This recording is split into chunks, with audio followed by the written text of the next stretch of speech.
Every once in a while, a horror film comes along that completely shatters the traditional Hollywood studio system and alters the landscape of modern cinema. But what is happening right now with A24's Backrooms is entirely unprecedented. Today, May 29th, 2026, a viral internet creepypasta has officially transformed into a massive, wide-release theatrical phenomenon. Directed by 20-year-old internet prodigy Kane Parsons, known online as Kane Pixels, this film marks a historic watershed moment. It is the absolute youngest directorial debut in A24 history, turning a self-produced YouTube analog horror series into a high-budget theatrical experience.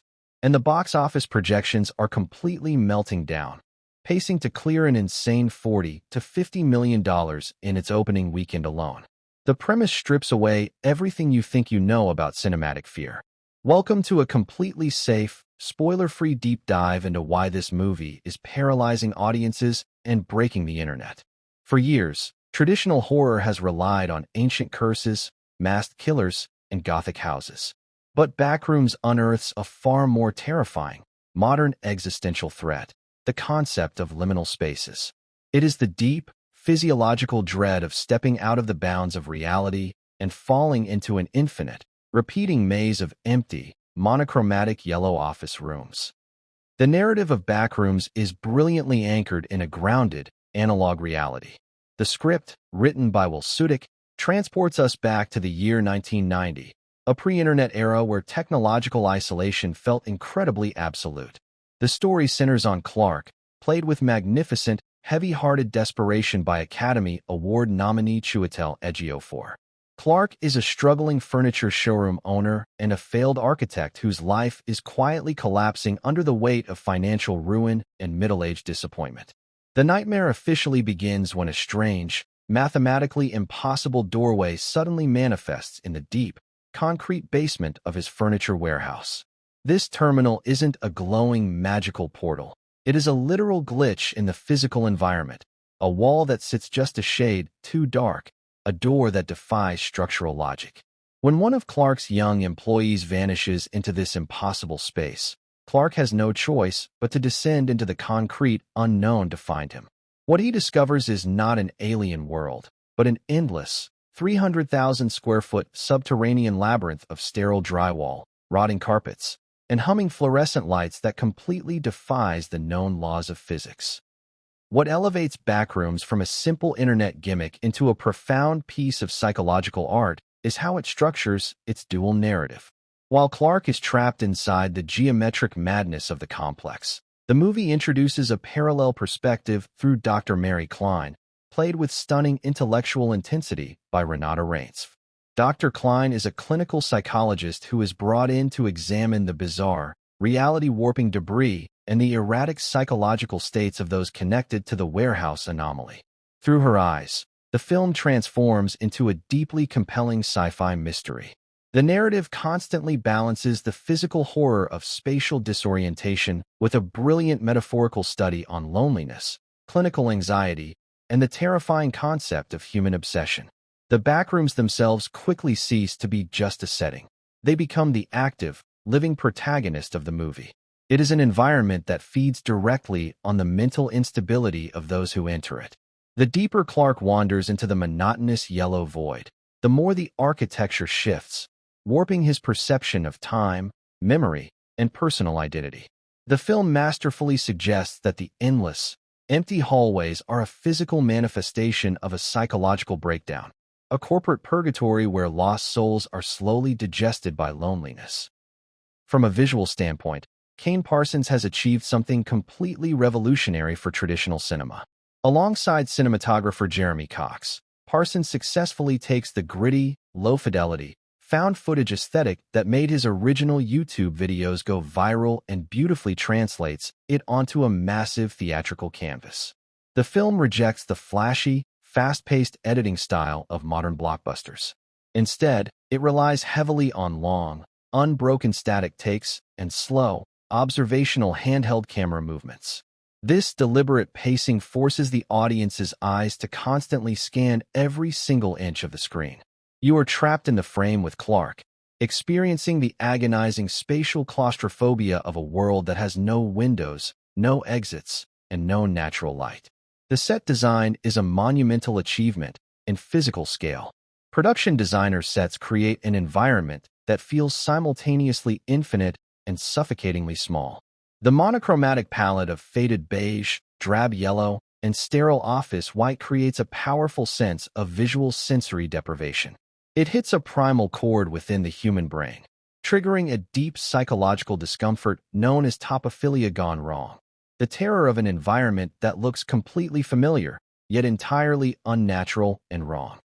While the visuals are deeply haunting, the audio design of Backrooms is what truly weaponizes the horror and steals the entire show. Kane Parsons pulled double duty here, co-scoring the film to ensure the sonic landscape matches his exact visual intent. The movie completely abandons traditional horror orchestration.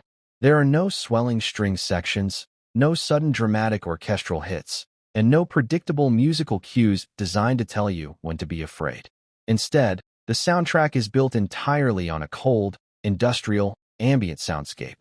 The absolute core of the film's sonic dread is the oppressive, low-frequency hum of the fluorescent ceiling lights. This constant, vibrating buzz is mixed incredibly loud in the theater's surround sound system, acting as an omnipresent bassline that physically vibrates in your chest. It creates a genuine, physiological state of low-level anxiety and nausea in the audience. When the movie does decide to use silence, it handles it with terrifying precision.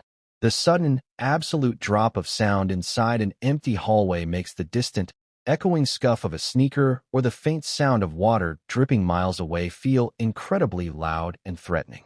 The audio design proves that in the deep, complex, absolute silence is infinitely more terrifying than an army of CGI monsters. None of this intense atmospheric experimentation would work without incredibly grounded human performances to hold it together. Chiwetel Ejiofor delivers what is easily one of the most physically exhausting and emotionally raw performances of his stellar career. Operating largely in complete isolation, Ejiofor has to communicate a massive spectrum of human terror, intellectual confusion, and psychological decay, using little more than his eyes and heavy breathing. His portrayal of Clark isn't a heroic survivor. He is a deeply flawed, vulnerable man slowly losing his grip on reality as the geometric logic of his surroundings crumbles. Renate Reinsve provides the perfect intellectual counterweight as Dr. Kline. She brings a sharp, analytical curiosity that slowly fractures into pure existential dread as she realizes the government factions trying to contain the anomaly have absolutely no control over it. The supporting cast is equally magnificent. Mark Duplass leaves a chilling impression in his enigmatic role, while Finn Bennett and Lakita Maxwell bring a tense, naturalistic energy that perfectly mirrors the documentary-style realism of the found-footage segments. The ensemble works together flawlessly to ensure that even when the film pushes into surreal, dreamlike abstraction, the emotional stakes remain completely terrifying and real. Out of respect for our brand identity here at the Spoiler-Free Zone, we must look at this film with absolute critical honesty.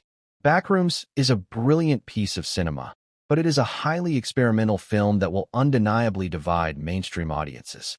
The biggest hurdle for casual viewers will be the movie's uncompromising pacing. Kane Parsons is deeply dedicated to the art of the slow burn. The narrative refuses to rush, spending massive chunks of its 110-minute runtime simply allowing the camera to linger on empty spaces, long corridors, and the quiet, agonizing process of a human mind unraveling in isolation. If you are going into the theater expecting a traditional, high-octane Hollywood creature feature packed with constant jump scares and blood-soaked action, you might find yourself frustrated by the film's artistic restraint. The script occasionally struggles in its second act to perfectly balance the intimate, character-driven family drama of Clark's past with the massive, cosmic mythology of the complex itself. There are moments where the philosophical exposition threatens to slow down the film's incredible physical momentum. However, for true purists of atmospheric sci-fi and survival horror, these minor structural stumbles are easily forgiven. When you take a step back and look at the entire cinematic achievement, A24's Backrooms stands as an absolute triumph of modern, independent filmmaking. Kane Parsons has done what many thought was completely impossible. He took an ephemeral, text-based internet meme and expanded it into a deeply rich, intellectually stimulating, and profoundly terrifying feature-length masterclass.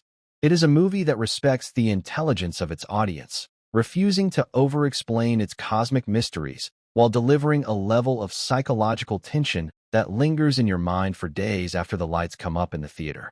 It is less a conventional horror movie and more a surreal, reality-bending journey into an architectural purgatory. It feels like stepping directly into a moving, Salvador Dali painting that has been corrupted by corporate 90s minimalism. Backrooms receives our absolute highest, most enthusiastic recommendation here at the spoiler-free zone. It is a monumental, genre-defining piece of art that absolutely demands to be experienced on the biggest, most immersive theater screen possible, solely for the ground-shaking audio design and the overwhelming visual scale. It is a definitive milestone for the next generation of cinematic storytellers. But now, I want to pass the microphone over to you, the incredible community here at the spoiler-free zone. Kane Parsons and A24 took a massive, historic gamble by putting a 20-year-old YouTube creator in charge of a $10 million theatrical film, relying entirely on atmosphere, liminal spaces, and psychological dread rather than classic Hollywood slashers or CGI monsters. Do you think this internet-born, ambient style of filmmaking is the absolute future of the horror genre?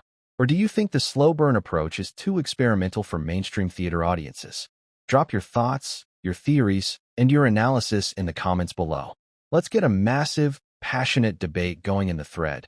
Just remember to keep all your comments strictly spoiler-free out of ultimate respect for everyone in the community who hasn't made it to the theater yet. If you appreciate high-quality, deeply analytical, and completely spoiler-free movie reviews, make sure to smash that like button, subscribe to the spoiler-free zone, and turn on that notification bell so you never miss a single script drop. Thank you so much for watching. Keep your eyes on the shadows, and I will see you at the next movie.